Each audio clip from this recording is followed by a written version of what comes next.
With potentially hundreds of thousands of visitors flocking to the region to view the solar eclipse April 8th, emergency services across Niagara are putting an action plan in place to be ready to respond amid the crowds. Constable Phil Gavin of the Niagara Regional Police kicks off our show today. Phil, I understand you're expecting the congestion to start showing its face 3 days prior to this? Absolutely. It's our understanding through our research that all, if not the 14,000 hotel rooms here in Niagara Falls are booked up commencing as of the Friday the 5th. So we absolutely are planned to see that congestion starting at least a few days before the actual eclipse. A lot of what you're expecting comes from observing what happened back in 2017 in the States, correct?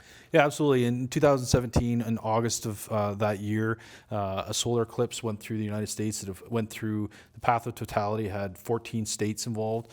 From that, our people have done a lot of research, and the takeaways that come from that, we've seen that millions of people traveled to that area. So traffic congestion is certainly one of the big elements that we're going to be trying to manage, and that was one of the takeaways from that event. This totality of the eclipse is going to encompass most of northern Niagara region, but Niagara Falls is really the epicenter because of its tourism reputation. Absolutely. You know, you can come for the eclipse and stay for the tourism and the events. So absolutely, a lot of people are coming here. There's a lot of opportunities for accommodation, food, all those different things. So you're right, it is going to affect a lot of the Niagara region. We're also expecting to see crowds in Fort Erie and Port Colborne, but the vast number of visitors are likely coming to Niagara Falls. What kinds of things are you preparing for? What are you doing to get ready for this? Yeah, some of the big areas that we want to talk about with the community is obviously the safety. You know, just like any other day, you can't stare at the sun without doing irreversible damage to your eyes. An eclipse is no different. So eye safety is some of the things we're talking about. From there, one of the other areas we want to talk about is emergency preparedness. We are going to see an unprecedented number of people come to the Niagara region.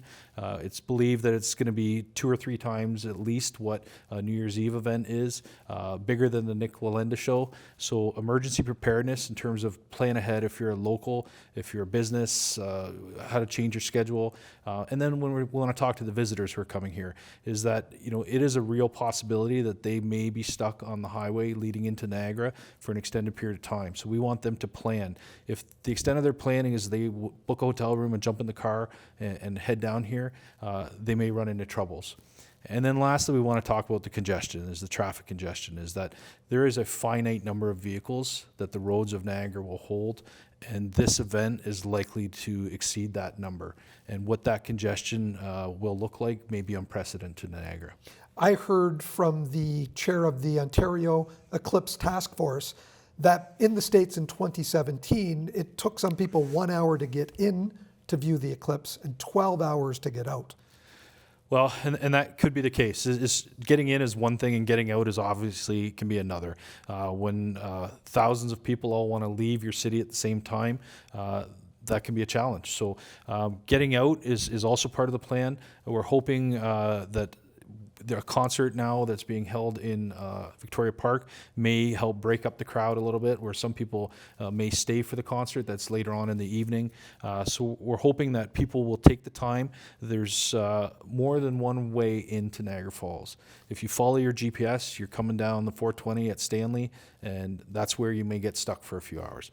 But there's lots of ways in and there's lots of ways out, and we encourage people to use their electronic devices to take out a map if you have to, but do some research and figure out a way in and out. Is it all hands on deck for the Niagara Regional Police? Absolutely. We have we're taking officers who historically are not in non-uniform positions, detective positions, officers who are like in our training unit and positions like that, who aren't necessarily frontline every day, and we're redeploying them to support the effort.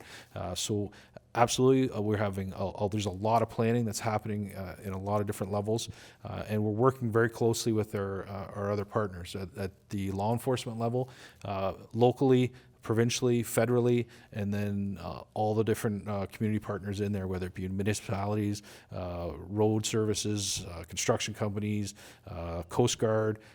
The list of people is actually surprising when somebody goes, and I would be like, I didn't even think of them. Right. But so there's a lot of communication going to try and make this weekend flow as best as it can. Do you have contingency plans in place so that you are able to respond to any emergencies that come up? Yeah, absolutely. Having just got here, I was sitting down and chatting with some of the planners. We are trying to establish emergency routes, at least 3 into the more tourist areas of Niagara Falls, so that we can have clear paths that are going to be open only to local traffic. There'll be barricades in place. Those exact streets are still being finalized as we work with our other emergency partners. But hopefully that'll allow emergency vehicles to get in and get out, whether it be ambulances or fire trucks or police, to be able to do what we need to do. Do we know that we're going to have cell phone communication during that day with so many people here, all with their phones? Well, it's certainly a good question. And I know those questions are being asked. I don't have the answers. I know what we're trying to do is we're trying to layer our communications, working with community partners such as yourself, radio stations, to be able to, on those days where if there is interruptions in the internet, that we'll be able to communicate to the crowds and to the public. We rely as an agency a lot on our social media. It's how we communicate with the public. So interruptions in that, we're trying to plan ways to still be able to get out messaging and assure the public that we're here doing what we need to do. Lots going on behind the scenes. Absolutely. Phil, thanks for filling us in. You're very welcome. Thanks for having me.